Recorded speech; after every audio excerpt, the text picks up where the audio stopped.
Hall of Kings stretched wide and endless. Its black marble floor shone under the light of blue magical torches, their flames flickering but never fading. Tall pillars carved in the shapes of dragons rose to the ceiling, their jeweled eyes glittering as if alive. At the far end stood the dragon throne, built from obsidian and silver with dragon heads curling on either side. On it sat King Aldric, ruler of Eldoria. His long white hair fell over his crimson cloak, and his full beard rested upon golden armor trimmed with black. His gray eyes, sharp as blades, searched the room with the weight of judgment. Upon his brow sat a golden crown shaped like flames. Before him, kneeling on the cold black stone, was his only son, Prince Aric. Aric was only 15 years old, but already tall for his age. His face was still youthful, his jawline not yet sharp like a man's, yet his steel blue eyes burned with a mix of fear and defiance. His dark brown hair was messy across his forehead. He wore a fitted green tunic bound with a leather belt, a plain brown traveling cloak draped over his shoulders, and scuffed leather boots from training. At his side, a small dagger rested in its sheath. His right hand pressed against his chest, trembling slightly while his body tried to stay strong.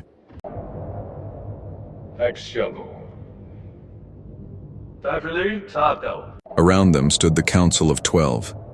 They formed a circle like judges at a trial. Their jewel-colored robes shimmered, emerald, sapphire, crimson, and onyx, each robe embroidered with golden symbols. Their blackwood staffs glowed faintly with silver runes. Their wrinkled hands and jeweled rings caught the torchlight, but their faces remained hidden under hoods. Faint whispers rippled among them, ancient voices doubting whether a boy could one day rule Eldoria. From the circle, the High Chancellor stepped forward. His face was old, his voice dry as parchment. By law and by oath, the blood heir must prove his spirit unbreakable. The sacred sword of Elthar lies within the eternal labyrinth, where it has slept for centuries. Only one with true courage and wisdom can claim it. If the prince fails, the throne shall pass to another. The chamber fell silent. Aric's heartbeat pounded in his ears. He rose from his kneel, fists clenched, and looked straight into his father's stern eyes. His voice shook, but it rang across the hall like steel striking stone. I will not fail. For a long moment, King Aldric studied his son. The firelight reflected in his cold gray eyes. Then, slowly, he lifted a jeweled goblet and spoke with the weight of command. Then go, my son. Return with the sword of our forefathers, or do not return at all. At those words, the blue torches flared brighter, their flames bending as if the very hall itself sealed the oath in fire.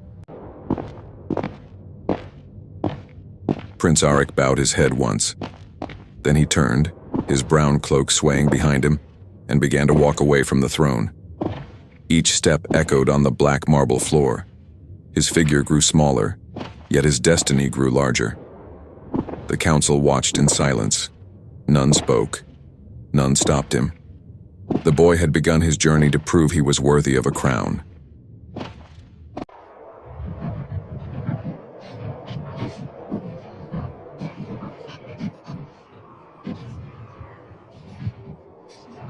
The night passed quickly. The sound of the council's words still rang in Aric's ears as he lay awake. When the first light of dawn touched the castle walls, he rose from his bed. The eastern sky was painted in soft orange and pink as the sun slowly rose. The city of Eldoria stretched below, its rooftops catching the morning glow.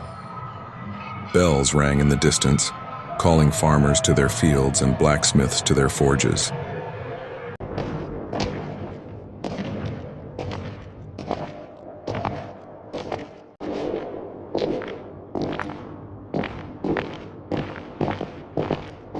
Beside him stood his horse, a tall, strong, chestnut-brown stallion with a black mane and intelligent eyes. The horse snorted softly, as if sensing the danger of the path ahead. Waiting in the courtyard were a few close people. Lady Alira, Aric's childhood friend, with golden hair braided neatly over her shoulder, wearing a pale blue dress, her eyes wet with worry. She stepped forward and took Aric's hand in hers. "Aric, promise me you'll come back." Aric's steel blue eyes softened. His hand, still trembling from fear, gripped hers.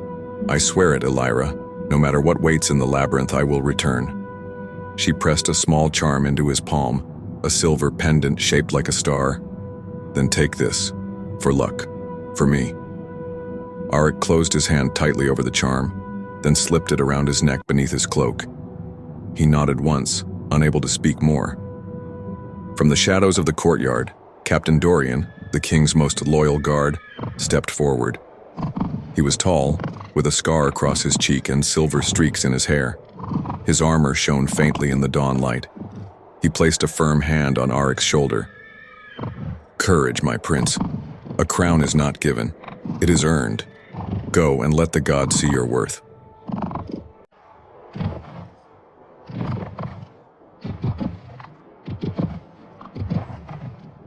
Aric met his eyes and gave a short bow.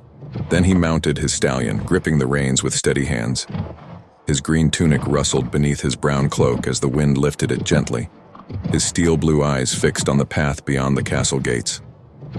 The massive gates of Eldoria creaked open. Sunlight spilled across the road. Villagers and guards stood silently as the young prince rode out. Some bowed their heads. Others simply watched, unsure if they were seeing a boy leaving, or a king beginning his destiny. Prince Aric did not look back. His figure grew smaller on the long road, his brown cloak flowing behind him, until he vanished into the rising sun.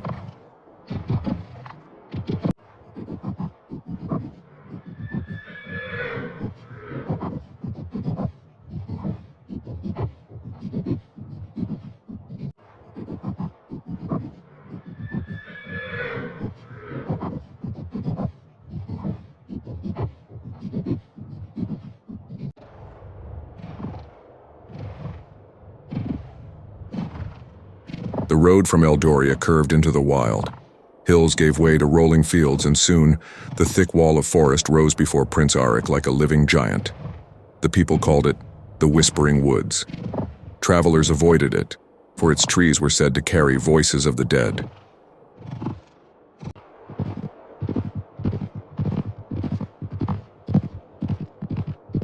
Aric slowed his horse at the edge. Mist clung to the roots like pale fingers, and the trunk stretched tall and black against the morning light. Birds circled overhead but did not enter. The forest seemed to breathe, its leaves rustling though no wind moved. Aric sat tall on his horse. His green tunic clung to him from the damp air. His brown cloak, still carrying the scent of the castle's courtyard, trailed behind his saddle. His dagger rested at his side, and the silver star-shaped pendant from Elira pressed against his chest under the cloth. His messy, dark brown hair stuck to his forehead with sweat, though the air was cool. His steel blue eyes stared forward with both fear and determination. He guided his horse inside. The light dimmed at once as though the sun had been swallowed. Shadows twisted between the trees. Strange blue fungi glowed faintly on the bark, painting eerie shapes across Aric's pale face. His boots brushed against wet moss as he passed under branches heavy with vines. And then, the whispers began. They were faint at first. Soft voices curling between the trees carried on no wind. The whispers began. Aric's steel blue eyes darted around. Soft voices curling between the trees carried on no wind. The horse stamped nervously. Aric's steel blue eyes darted around. Mane shaking. His hand tightening on the reins. The whispers grew clearer. The horse stamped nervously. Some voices called his name. Ears flicking. Others laughed softly, shaking cruelly. The whispers grew clearer. Aric. Some voices called his name. You are only a child. Others laughed softly, cruelly. The forest will eat your bones. Turn back. Aric's heart pounded. Child, but he pressed forward. The forest will eat your bones. His steel blue eyes narrowed. His jaw Aric's heart pounded, but he pressed forward. Back to himself. His steel blue eyes narrowed. I must not stop. Set firm. I must not fear. He whispered back to himself. But the forest seemed like alive. A root suddenly shifted beneath his horse's hooves. I must not fear. The stallion reared, neighing sharply. Alive. Aric held on tight, his brown cloak flying around him as he pulled on the stallion reins. reared, neighing His sharply. satchel swung against Aric his held on side, tight, nearly slipping his loose. brown cloak flying With around effort, him he as he calmed pulled the on the horse, reins, stroking its his mane, satchel swung whispering, against his side, steady, nearly slipping steady. loose. With The effort, whispers only he calmed laughed the louder. horse, stroking its The path mane, narrowed whispering, into a corridor steady, of dark trees. steady. Their bark The twisted whispers into only shapes, laughed louder. faces, The path open narrowed mouths, into a corridor glaring of dark eyes. trees. The Their glow glow of of fungi fungi made made the the forest look like it was lit from open within. mouths, glaring eyes. Aric's pale face The glistened glow of with fungi sweat. made the forest look His like it steel was blue lit eyes from within. reflected the strange light as Aric's he pressed pale deeper, face glistened with knowing there sweat. was no turning His back. steel blue eyes reflected the strange light as he pressed deeper, knowing there was no turning back. At last, he reached a small clearing where a ruined stone marker stood crooked, covered in moss and vines. Carvings of crowns and swords were faintly visible on its surface. The voices hushed suddenly, leaving only silence so heavy it rang in his ears. Aric sat still on his horse, breathing hard, every muscle tense. He realized something with a chill. The forest was not just watching him, it was testing him.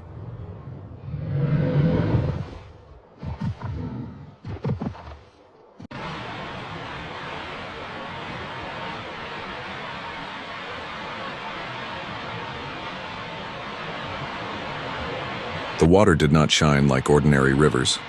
It was dark as glass with a faint shimmer of silver moving beneath its surface.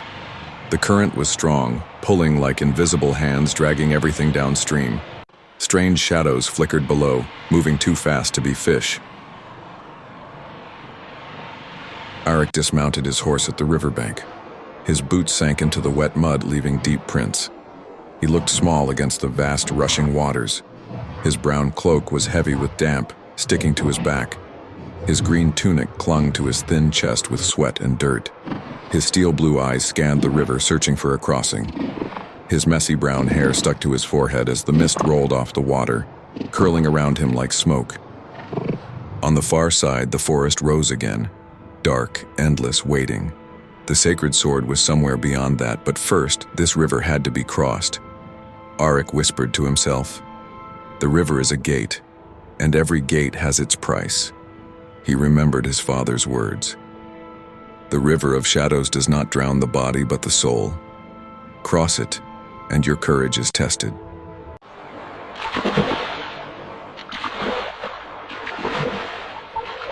He stepped into the river. The icy water bit into his boots, soaking through to his skin. The current pulled at him instantly, strong enough to drag him off his feet. His brown cloak floated around him, heavy and twisting like a snake. His steel blue eyes narrowed in focus, jaw clenched as he fought to move forward step by step.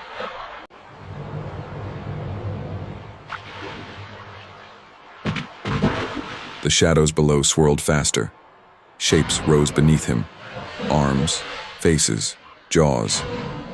The whispers grew louder, now screaming in his ears. His chest tightened. His heart thundered. One shadow lunged upward, a pale hand breaking the surface to grab his ankle. Aric gasped, slashing with his dagger. The hand dissolved into smoke, but more shapes came.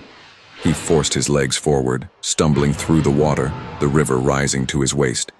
His pale face dripped with cold, sweat, and fear. His messy brown hair clung wet to his face as the water dragged him down. At last he saw it. A faint light on the far shore glowing like a torch in the mist. Hope sparked in his steel blue eyes. With a cry, Aric pushed forward, tearing himself from the hands of the shadows. The current slammed against him, but he lunged, swimming now, cloak and boots weighing him down. Finally, his fingers found the muddy bank of the far side. He dragged himself out, rolling onto the ground, coughing water and mud. He lay on his back, his chest heaving, staring at the dark sky through the twisted branches. He had crossed. His steel blue eyes glistened, not with fear this time, but with the fire of survival. The river behind him whispered faintly, then fell silent. Aric had paid the price and passed the test.